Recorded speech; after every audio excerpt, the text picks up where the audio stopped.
প্রথম শহীদ আবু সাঈদ হত্যা মামলার বিচার শুরু হচ্ছে আন্তর্জাতিক অপরাধ ট্রাইব্যুনাল 2-এ। জুলাই গণঅভ্যুত্থানের প্রথম শহীদ আবু সাঈদ হত্যা মামলার বিচার প্রক্রিয়া আনুষ্ঠানিকভাবে শুরু হলো আজ বুধবার। আন্তর্জাতিক অপরাধ ট্রাইব্যুনাল 2-এ এই মামলার সূচনা বক্তব্য অনুষ্ঠিত হয়। সেই সাথে আজ থেকেই সাক্ষ্য গ্রহণ শুরুর সম্ভাবনা রয়েছে।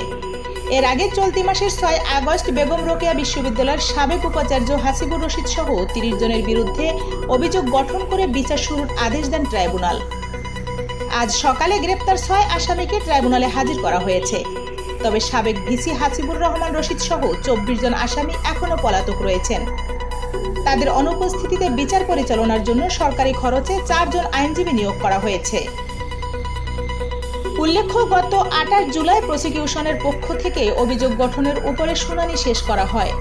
এই দিন চিফ প্রসিকিউটর মোহাম্মদ তাজুল ইসলাম আদালতে মামলার সুনির্দিষ্ট অভিযোগ ও প্রমাণাদি উপস্থাপন করেন। এই মামলার আনুষ্ঠানিক অভিযোগ আমলে নেওয়া হয় গত 30 জুন। আর 24 জুন তদন্ত সংস্থা আদালতে তদন্ত প্রতিবেদন দাখিল করে। আজকের কার্যক্রমের মাধ্যমে দীর্ঘ প্রতীক্ষার পর আনুষ্ঠানিক বিচার শুরুর প্রক্রিয়ায় প্রবেশ করল আবু সাঈদ হত্যা মামলা। এই ছিল আবু সাঈদ হত্যা মামলার বিচার শুরু নিয়ে আমাদের বিশেষ প্রতিবেদন। আরও সংবাদ পেতে সাথে থাকুন বিআইএম নিউজের। দেখা হবে পরবর্তী নতুন কোনো ভিডিওতে। ততক্ষণ ভালো থাকুন, সুস্থ থাকুন, নিরাপদে থাকুন। ধন্যবাদ।